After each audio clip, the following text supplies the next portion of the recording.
नमस्कार, नमो नारायण। गीता दैनिक दैनिक के अंदर आज हम प्रवेश कर चुके हैं 151 151 दिन के ऊपर। और आज का जो श्लोक होगा 10वां और 11वां अध्याय है 7वां।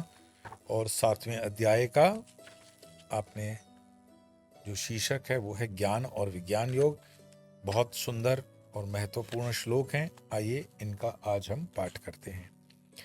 बीजं मा सर्वभूतानां विद्धि पार्थ सनातनम बुद्धिर्बुद्धिमतामस्मि तेजस्विनामहं बलं बलवतां चाहं कामरागविवर्जितं धर्माविरुद्धो भूतेषु कामोऽस्मि भरतर्षभ। तथा हे अर्जुन, तू सब भूतों का सनातन बीज अर्थात नित्य कारण मुझको ही जान। मैं बुद्धिमानों की बुद्धि और तेजस्वियों का तेज हूँ। हे भरत श्रेष्ठ अर्जुन, मैं बलवानों का आसक्ति और कामनाओं से रहित बल, ओज और सामर्थ्य हूँ, और प्राणियों में धर्म से अविरोधी अर्थात शास्त्र अनुकूल काम हूँ। ये जो दोनों श्लोक हैं 10वां और 11वां, हम इसमें आगे विचार भी करेंगे कि बीजम मां सर्वभूतानां विद्धि पार्थ सनातनम। सनातन बीज अर्थात आदि कारण, जो प्रारंभ है, आदि कारण। क्योंकि मेरा कारण कोई नहीं, क्योंकि श्रुति कहती है न चास्य कश्चित जनिता न चादिपः। श्वेताश्वर उपनिषद का ये श्लोक है। अर्थात न उसको कोई उत्पन्न करने वाला है, न उसका कोई स्वामी है। वो अनंत, हरि अनंत, हरि कथा अनंता, आदि अंत में उसका सब वही है। बलम बलवता चाहम काम राग विवर्जितम धर्माविरुद्धो भूतेषु कामोस्मि भरतर्षभ। हे भरत श्रेष्ठ, मैं बलवानों का काम और राग से रहित बल हूं तथा समस्त प्राणियों में धर्मानुकूल काम हूं।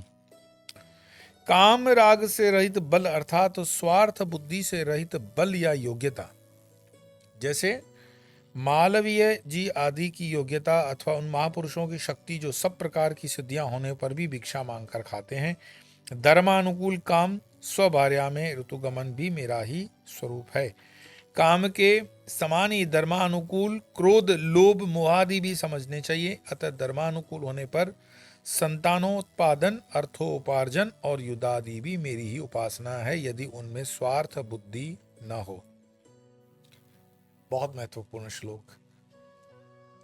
कहते हैं कि ये जो सब चीजें हैं, काम राग से रहित बल अर्थात स्वार्थ बुद्धि से रहित बल या योग्यता। जैसे मालवीय जी बनारस विश्व हिंदू जो विद्यालय है, यूनिवर्सिटी है, PHU। मालवीय जी बड़े प्रामाणिक व्यक्ति रहे। वैसे राजनीति में भले वो कांग्रेस से जुड़े हों, कांग्रेस उस वक्त की कांग्रेस जिसका निशानी चरखा था, हाथ नहीं। बाद में कांग्रेस जिसकी निशानी गाय और बछड़ा थी, हाथ नहीं, वो कांग्रेस। तो हम कांग्रेस बात कर रहे हैं। उस समय भारत को एकजुट करने वाली जो कांग्रेस थी, उसमें सब लोग एक थे। और मदन मोहन मालवीय जी उसके अध्यक्ष भी थे। और इसी कांग्रेस के अंदर राष्ट्रीय स्वयंसेवक संघ RSS के डॉक्टर हेडगेवार भी थे। लेकिन जब हेडगेवार जी को लगा कि मोहनदास करमचंद गांधी तुष्टीकरण की राजनीति कर रहे हैं, तो उन्होंने अपना मार्ग थोड़ा सा अलग कर दिया। और ये स्वाभाविक भी है। जैसे आज की राजनीति किसी पार्टी में हमें लगे कि पार्टी अपनी लाइन को छोड़ करके दूसरी लाइन में जा रही है, तो वो अपनी विचारधारा, जो मूल विचारधारा है, उससे अलग हो जाते हैं। ये हमने वर्तमान में भी देखा, शिवसेना वगैरह। मैं ये राजनीतिक एग्जाम्पल आपको इसलिए दे रहा हूँ कि राजनीति में हमेशा लोग खराब नहीं होते हैं। आप मुझे कमेंट्स में कहते हैं कि साधु संतों को राजनीति में नहीं रहना चाहिए। अच्छा, विचार करो, मैं जो आपको शब्द दे रहा हूं उस पर विचार करो। राजनीति में धर्म रहना चाहिए या धर्म में राजनीति? ये दो अलग विषय हैं। धर्म को हमेशा राजनीति के अंदर होना चाहिए, क्योंकि धर्म की ही छत्र छाया में राजनीति पवित्र रह सकती है। परंतु धर्म के अंदर राजनीति नहीं होनी चाहिए। तो राजनीति को मार्गदर्शन देने के लिए धर्म का होना जरूरी है। और आजकल ये जो नए सिखिए आते हैं सो कॉल्ड सेक्युलरिस्ट, और जो मुझे बताते भी हैं कभी कभी कमेंट्स में कि आपको राजनीति के ऊपर टिप्पणी नहीं करनी चाहिए। अरे भैया, हम राजदंडधारी हैं, हम राजनीति के ऊपर हैं, हमारे पास धर्म का दंड है, और हम राजनीति को मार्ग नहीं दिखाएंगे तो कौन दिखाएगा? ये तो नेता नहीं तो भटक जाएंगे। तो धर्म हमेशा सर्वोपरि है। धर्म राजनीति को दिशा दिखाएगा, लेकिन राजनीति धर्म को दिशा नहीं दिखाएगी। हाँ, यहां मैं आपसे सहमत हूं कि जिन धार्मिक अखाड़ों में या जिन धार्मिक संस्थानों में या जिन धार्मिक बाबाओं के आश्रमों में राजनीतिक लोगों का वर्चस्व है वो गलत है, नहीं होना चाहिए। लेकिन राजनीतिक लोगों को राजनीति में गाइड करना चाहिए। तो मदन मोहन मालवीय बहुत प्रामाणिक व्यक्ति थे, कांग्रेस में थे। ये सारी बात मैं आपको इसीलिए बता रहा हूं कि पहले कोई दूसरी पार्टी नहीं थी, तो उस पार्टी के अंदर हेडगेवार जी भी थे, मालवीय जी थे। अब मालवीय जी को एक बार का उनके जीवन से संदर्भ में आपको रियल घटना बताऊं, सत्य घटना है कि मदन मोहन मालवीय जी काम कर रहे थे कुछ ऑफिस में, कोई उनसे मिलने गया, और जब कोई उनसे मिलने गया तो उन्होंने देखा कि वो काम कर रहे हैं तो डिस्टर्ब नहीं किया। अब ये व्यक्तिगत काम लेकर के गए थे। मदन मोहन मालवीय जी ने उनको देखा और उन्होंने कहा कि बस 2 मिनट में काम पूरा करके बात करता हूँ। 2 मिनट पूरे होने के बाद उन्होंने उन दोनों केरोसिन की वो जो लाइट थी उसको बंद कर दिया और दूसरी केरोसिन की लाइट जलाई। ये संदर्भ हमें चाणक्य में भी मिलता है, मैं जानता हूं, ये चाणक्य की कहानी में भी आता है। प्रामाणिकता ऐसा थोड़ी होगी 5000 साल पहले होगी, अभी नहीं होगी, अभी भी प्रामाणिकता अभी भी है। तो मालवीय जी ने पहली वाली केरोसिन की लाइट बंद करके दूसरी वाली जलाई। आए हुए व्यक्ति ने पूछा मालवीय जी से कि मुझे समझ में नहीं आ रहा कि लाइट जल रही थी, आपने उसको बंद क्यों किया, ये दूसरा क्यों चालू किया? तो उन्होंने कहा पहला जो मैं काम कर रहा था वो बीएचयू से रिलेटेड काम था या पार्टी का काम था, तो उसका जो पैसा है पार्टी के इसमें से जाएगा। अभी मैं जो काम कर रहा हूं ये व्यक्तिगत काम कर रहा हूं, तो इसका पेमेंट व्यक्तिगत देगा। कितनी प्रामाणिकता! मैं कई ऐसे संतों से, कई ऐसे लोगों से मिला हूं जिन्होंने प्रामाणिकता के आधार पर कभी ट्रस्टी होते हैं तो उस ट्रस्ट से कभी 1 रुपया लेने की तो बात दूर, अपने पीने के पानी की बोतल भी जेब में लाते हैं। ऐसे होते हैं ट्रस्टी।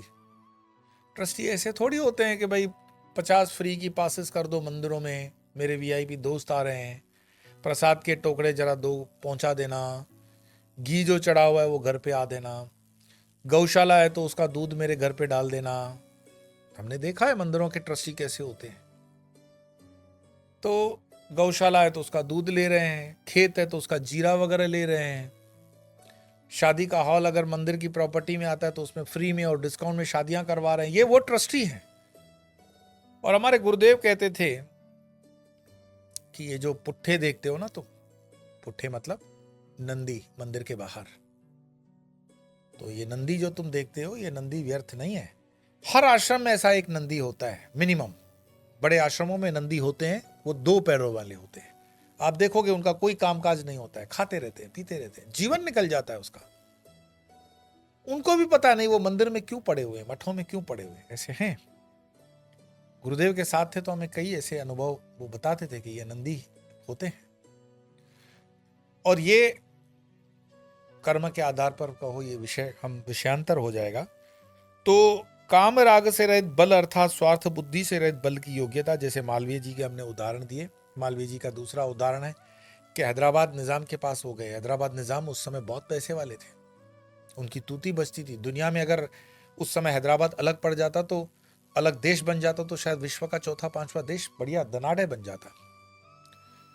तो मदन मोहन मालवीय जी चलकर, भारत अलग अलग रियासतों में बंटा हुआ है, एक अखंड भारत अब उस समय नहीं है, तो उसके पास जाते हैं निजाम के पास कि मैं बीएचयू बना रहा हूं, आपसे दान की अपेक्षा रखता हूं। निजाम ने कहा कि मैं आपको क्या दान दूं, मैं तो मुसलमान हूं और आपके बीएचयू के लिए मेरा दान लेना बनता नहीं है। मदन मोहन मालवीय जी ने कहा कि मैं इतना दूर से आया हूं, फिर भी आप जो योग्य समझे थोड़ा बहुत दान दे दें। उन्होंने कहा मेरे पास ऐसा कुछ दान देने लायक नहीं है। ऐसा कहा जाता है इतिहास में कि हैदराबाद के निजाम बड़े कंजूस थे, अय्याश थे, उनकी बीवियां बहुत थी, उनकी संपत्तियां भी थी, लेकिन दान देने में वो नहीं मानते थे। और जो दान नहीं देता है उसका देख लिया, हैदराबाद बाद में भारत में विलय हो जाएगा, सारी संपत्तियां उसकी यहां आ जाएगी। तो उन्होंने अपना एक जूता जो है वो उनको दे दिया, बोले ये लो, दान में मेरा जूता ले लो। ये बेइज्जती है, सरकास्टिक, एक व्यंग्य, कटु व्यंग्य।